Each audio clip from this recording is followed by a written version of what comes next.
कुछ additional practice question देखते हैं। आई कैप के क्वेश्चन बैंक से मैंने ये क्वेश्चन लिया है। अगर आपके पास आई कैप का क्वेश्चन बैंक हो तो आप उसके नाम से सर्च कर लीजिएगा, HM के नाम से हो। ठीक है जी। HM has following products in hand at 31 December 2001। The relevant information is as follow. Product है, कॉस्ट है, estimate selling price, estimate selling cost है, कॉस्ट टू कंप्लीट है, ratio of credit sale based on past experience, recovery cost और bad expense है। करना क्या है जी? करना ये है जी, based on above information calculate the value of inventory to be shown in the financial statement and annual loss to be booked if any. अच्छा जी, वैल्यू मैंने आपको बताया पहले भी कि जब वो कहेगा ना value of inventory to be shown in the financial statement, तो वैल्यू ऑफ इन्वेंट्री का मतलब ये होता है कि पहला स्टेप होता है कि आपने कॉस्ट ऑफ इन्वेंट्री फाइंड करनी होती है।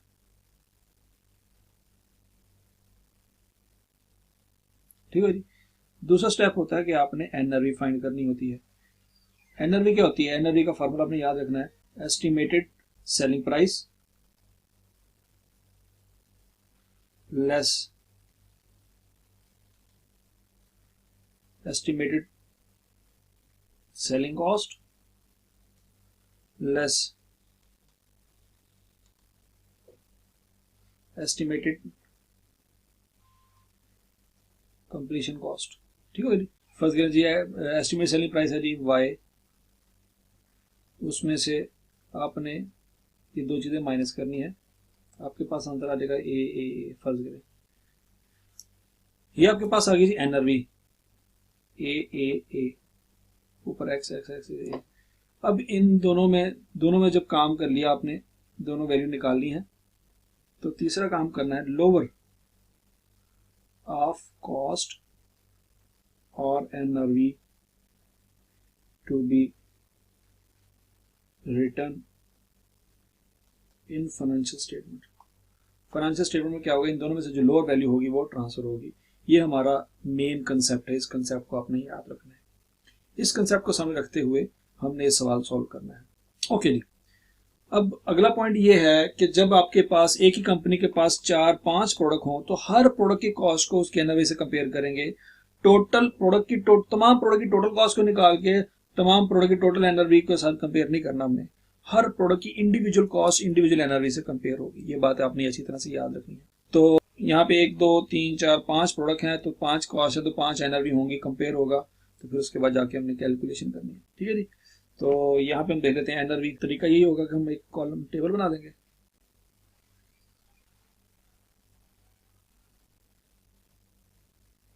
यहाँ पे आ जाएगा जी प्रोडक्ट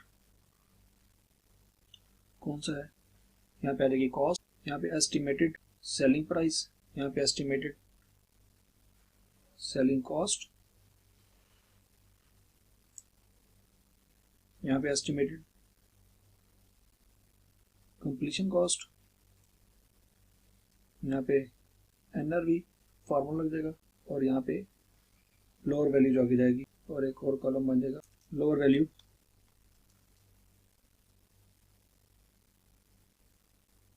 इन फाइनेंशियल स्टेटमेंट, और यहाँ पे आ जाएगा एनआरवी लॉस जो उसने मांगा है। ये जो हमारा ये वाला जो बॉक्स है ये है जी हमारा नेट यूटिलाइजेबल वैल्यू का बॉक्स। ठीक है जी। अब हम एग्जांपल ले लेते हैं जी प्रोडक्ट ए की कॉस्ट कितनी गिवन है जी? 1 लाख रुपया। 1 लाख रुपया इसकी कॉस्ट गिवन है। अच्छा जी, एस्टिमेटेड सेलिंग प्राइस उसने क्या बताई हुई है जी? कहते हैं एस्टिमेटेड सेलिंग प्राइस जो है ना 20% मार्कअप पे है। मतलब मार्कअप आपको पता होना चाहिए, मार्कअप और मार्जिन परसेंटेज जो प्रॉफिट होते हैं वो 2 तरह के होते हैं, एक होता है मार्कअप, एक होता है मार्जिन। ये मैंने आपको इस मॉड्यूल में शुरू में पहली वीडियो जो है मेरी मार्कअप और मार्जिन की। मार्कअप होता है ऑन कॉस्ट और मार्जिन होता है ऑन सेल। मार्कअप का फार्मूला होता है profit over cost multiply by 100, और मार्जिन का जो फार्मूला होता है profit over cell multiply by 100 होता है। ठीक है जी। मार्कअप ऑन कॉस्ट होता है क्योंकि कॉस्ट डिनोमिनेटर पे आती है, मार्जिन ऑन सेल होता है क्योंकि वो सेल डिनोमिनेटर पे आ रही थी। ठीक है जी। मार्कअप में अगर हम फार्मूला लगाए C plus P is equal X S, तो मार्कअप जो होता है वो कॉस्ट पे होता है। फर्स्ट गिवन जी 20% मार्कअप है, तो याद रखिएगा प्रॉफिट की वैल्यू होगी 20%। तो उस सूरत में चूंकि वो कॉस्ट पे होता है तो कॉस्ट की वैल्यू हो जाएगी 100% और सेल की वैल्यू हो जाएगी 120%। लेकिन अगर मार्जिन वो कहे 20% है, तो यहाँ पे वन सेकेंड प्रॉफिट 20% ही होगा, लेकिन मार्जिन सेल पे होता है, तो ऐसे सिनेरियो में सेल 100% होगी और कॉस्ट 80% होगी। कॉस्ट यहाँ पे एंड पे निकलेगी। ये बात आपने इसी तरह से याद रखनी है। मार्कअप की सूरत में कॉस्ट 100% होती है और मार्जिन की सूरत में सेल 100% होती है। ठीक है जी। मार्कअप की सूरत में कॉस्ट पहले लिखेंगे, सेल बाद में निकलेगी। मार्जिन की सूरत में सेल पहले लिखेंगे, कॉस्ट बाद में एंड पे निकलेगी। ठीक है जी। ये बात आपने इसी तरह से याद रखनी है। आगे चलते हैं। अब वो कहता है जी 1 लाख रुपया है जो उसकी कॉस्ट है। अब जो सेलिंग प्राइस है वो 20% मार्कअप पे है। तो सेलिंग प्राइस 20% मार्कअप का मतलब ये हो जाएगा कि आपने 1 लाख को डिवाइड करना है किस पे, यहाँ पे जरा देख लेते हैं। 1 लाख रुपये आपको गिवन है कॉस्ट को कॉस्ट की परसेंटेज से डिवाइड करेंगे और सेल की परसेंटेज से मल्टीप्लाई करेंगे तो सेल आ जाएगी। कर लेते हैं जी। 1 lakh divide by 100 multiply by 120, 1,20,000। तो हमारी जो सेल प्राइस बनती है वो 1,20,000 बनती है। तो यहाँ पे जब हमने एस्टिमेट सेलिंग प्राइस लिखनी है तो 1,20,000 लिखेंगे। ठीक है जी। तो आप इसको वर्किंग नंबर 1 भी कहना चाहें तो कह सकते हैं, क्योंकि वर्किंग नंबर 1 यहाँ पे हम शो कर देंगे कि वर्किंग नंबर 1 से हमने चीज़ें कैलकुलेट की हैं। ठीक है जी। ये प्रोडक्ट ए की सेलिंग प्राइस हमने कैलकुलेट की हुई है। ओके जी। अब वो कहता है एस्टिमेटेड सेलिंग कॉस्ट है 5% ऑफ एस्टिमेटेड। ईएसपी का मतलब है एस्टिमेटेड सेलिंग प्राइस, लिखा भी उसने एक्सप्लेन भी किया। ESP 5% of estimated selling price का लेंगे तो एस्टिमेटेड सेलिंग कॉस्ट आ जाएगी। तो इसका मतलब 5% ले लेते हैं, 1,20,000 के लेंगे, 0.05 से मल्टीप्लाई कर देंगे तो 6,000 पे आपकी एस्टिमेटेड सेलिंग कॉस्ट आ जाएगी। ठीक है जी। अगर हम इसको कॉलम ए, इसको बी, चलिए इस तरह करते हैं, ये कॉलम ए है, ये कॉलम बी है, तो अब ये कह लें कि कॉलम सी जो है ये बेसिकली बी को मल्टीप्लाई किया है कितने परसेंट से, 5% से।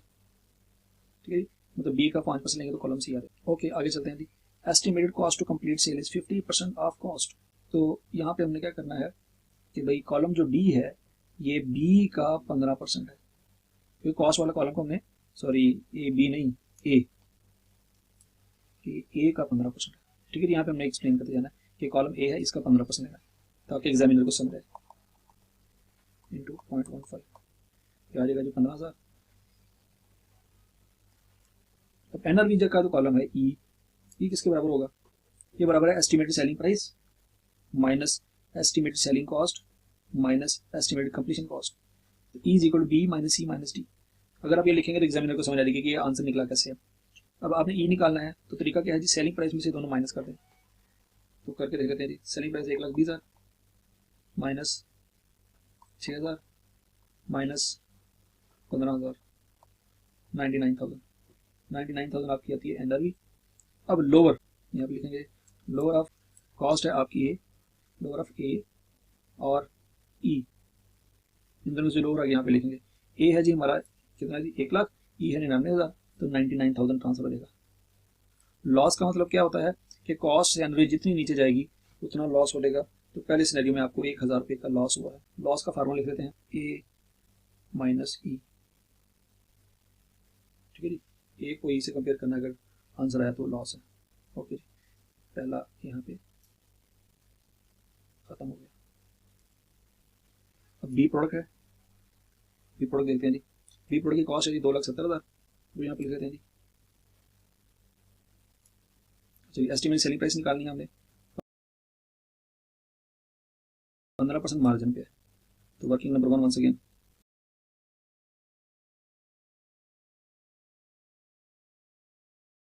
पंद्रह परसेंट मार्जिन पे है तो मार्जिन वाला फार्मूला यूज करेंगे। मार्जिन पे कॉस्ट आपको कितनी गिवन है, 2,70,000।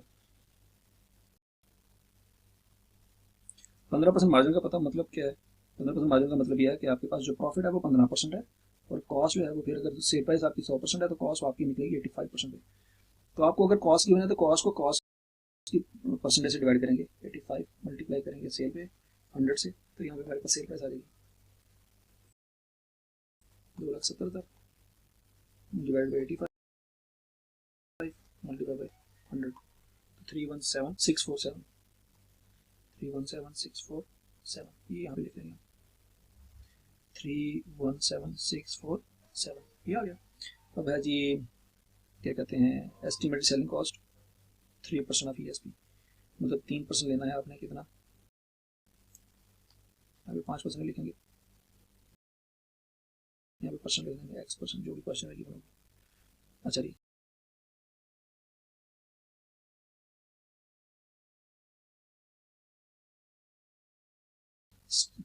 सेलिंग प्राइस का 3% लेना है आपने, 3,17,000 का 3% इंटू 0.03 तो 9529 आ जाएगा, 9529 ओके। और एस्टिमेटेड कंप्लीशन कॉस्ट कितनी है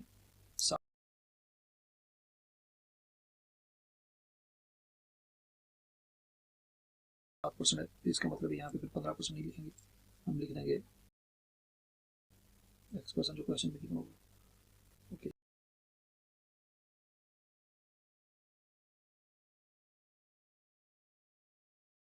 कितना है जी 7%।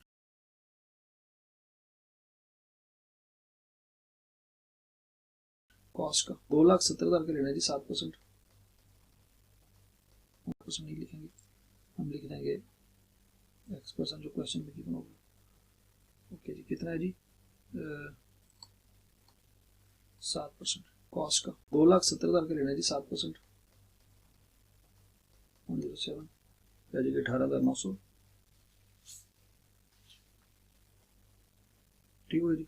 अब एनआरवी निकालनी है, एनआरवी कैसे निकलेगी, एस्टिमेटेड सेलिंग प्राइस में से सेलिंग कॉस्ट और कंप्लीशन कॉस्ट निकालनी है। तो 317647 माइनस 9529 माइनस 18900 289218 289218 ये वैल्यू आ गई। अब 2,70,000 कॉस्ट है, एनआरवी 289 है। चूंकि एनआरवी ज़्यादा है कॉस्ट लोअर है तो यहाँ पे जो आएगी वो कॉस्ट आएगी ठीक है जी। यहाँ पे कोई लॉस नहीं है क्योंकि ए की वैल्यू ज़्यादा है और ई की वैल्यू सॉरी ए की वैल्यू कम है, ई की वैल्यू ज़्यादा है तो वही यहाँ पे ट्रांसफर ठीक है जी। यहाँ पे हम ये भी लिख सकते हैं कि फर्स्ट ई कॉलम है ये एफ कॉलम है तो ये फार्मूला रहेगा ए लॉस उसी वक्त निकलेगा जो ए माइनस एफ होगा, ई एफ ये जी है ठीक है। यहाँ पे लॉस नहीं है, क्यों बोला, क्योंकि ए है 2,70,000 और लोअर भी 2,70,000 है, क्योंकि डिफरेंस 0 है तो लिहाजा कोई लॉस नहीं। ये भी कंप्लीट हो गया हमारा। अब उसके बाद अगला से देखते हैं प्रोडक्ट, सी प्रोडक्ट है जी हमारा। सी प्रोडक्ट है उसकी कॉस्ट है आप 8,30,000 हम यहाँ पे लिखेंगे जी ओके। अब एस्टिमेटेड सेलिंग प्राइस कितनी है जी 25% मार्कअप पे है, मार्कअप गिवन है तो वंस अगेन हम मार्कअप वाला कंसेप्ट यूज करेंगे C plus P is equal to S. चूंकि मार्कअप 25% है, मार्कअप होता है कॉस्ट पे तो कॉस्ट होगी 100% और सेल प्राइस हो जाएगी 125%। अच्छा अब हमें निकालनी सेल प्राइस, आपको कॉस्ट गिवन है तो यहाँ पे 8,30,000 है कॉस्ट, उसको 100 पे करेंगे डिवाइड, मल्टीप्लाई कर देंगे 125 से तो सेल प्राइस निकल आएगी direct 8,30,000 divided by 100 multiply by 125 1037,500 1037,500 यहाँ पे लिख दीजिए 1037,500 ठीक है जी। ये हमने लिख दिया एस्टिमेटेड सेलिंग कॉस्ट। अब जो एस्टिमेटेड सेलिंग कॉस्ट है ये कैसे निकलेगी जी 6% एस्टिमेटेड सेलिंग प्राइस पे निकलेगी, मतलब एस्टिमेटेड सेलिंग प्राइस का मैंने 6%, इसका 6% लेना है तो इंटू 0.06 62250 आ जाएगा 62250। अब कंप्लीशन कॉस्ट लेनी है, कंप्लीशन कॉस्ट है 20% ऑफ कॉस्ट तो 8,30,000 का 20% लेना है, सिंपल इसका 20% तो 830 इंटू 8,30,000 का 20% लेना है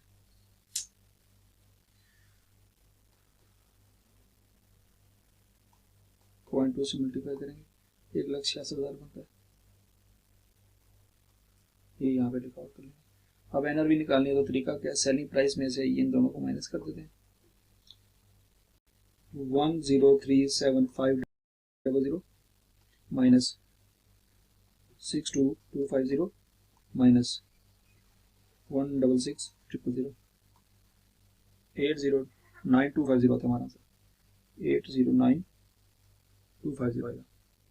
अब आगे पॉइंट क्या है, लोअर ऑफ ए और ई। ए है हमारा 8,30,000, ई है हमारे पास 8,09,000, इन दोनों में से जो लो है वो इधर आ जाएगा 809250। अब लॉस निकालना है तो लॉस का तरीका क्या है, ए माइनस एफ। 8,30,000 में से 8,09,000 माइनस करेंगे तो हमारा लॉस आएगा, तो माइनस करते हैं 8,30,000, 20,750। तो 20,750 हमारा क्या है जी, लॉस है। ठीक है जी, अभी हम आगे प्रोजेक्ट जो करना है वो डी है, वो देखते हैं जी। डी है जी 6,90,000, डी की कॉस्ट है 6,90,000। अब सेल प्राइस कैसे निकालनी थी, एस्टिमेट सेलिंग प्राइस है 30% मार्कअप, ये भी मार्कअप है तो इसका तरीका भी वही है। डी की सेलिंग प्राइस निकालनी है, पहले C plus P is equal to S लिख लेते हैं। 30% मार्कअप है तो फिर कॉस्ट हो जाएगी 100, तो सेलिंग प्राइस फिर आ जाएगी 130। तो डी की सेलिंग प्राइस अगर हमें निकालनी है तो हमने डिवाइड कर देना कॉस्ट को, कितनी है जी कॉस्ट उसकी डी की 6,90,000, उसको डिवाइड करेंगे 100 पे, मल्टीप्लाई करेंगे 130 पे सेलिंग प्राइस आ जाएगी। तो 690,000 डिवाइड बाई 100 मल्टीप्लाई बाई 130, 897,000 हमारी आती है सेलिंग प्राइस, 897,000। अब हमने निकालनी है जी एस्टिमेटेड सेलिंग कॉस्ट। उसके बारे में डी के बारे में क्या बताया जी, ये एस्टिमेटेड सेलिंग कॉस्ट जो है वो 8% है एस्टिमेटेड सेलिंग प्राइस का। तो एस्टिमेटेड सेलिंग प्राइस हमने निकाली, उसका 8% लेना है इंटू 0.08, आ जाएगा 71760। अच्छा जी, आ गया जी estimate completion cost. Completion cost क्या जी 22% है कॉस्ट का। ओके जी, तो भाई 6,90,000 जो है इसका लेंगे 22%, 1,51,800 आता है। अगला काम क्या जी, एनआरवी निकालना है। एनआरवी का तरीका क्या है, एस्टिमेट सेलिंग प्राइस में से इन दोनों को माइनस करना है। तो 897,000 माइनस 71760 माइनस 151,800 673,440 आता है। ठीक है जी, अब हमने लोअर वैल्यू लिखना है, ये है और ये है, इन दोनों में से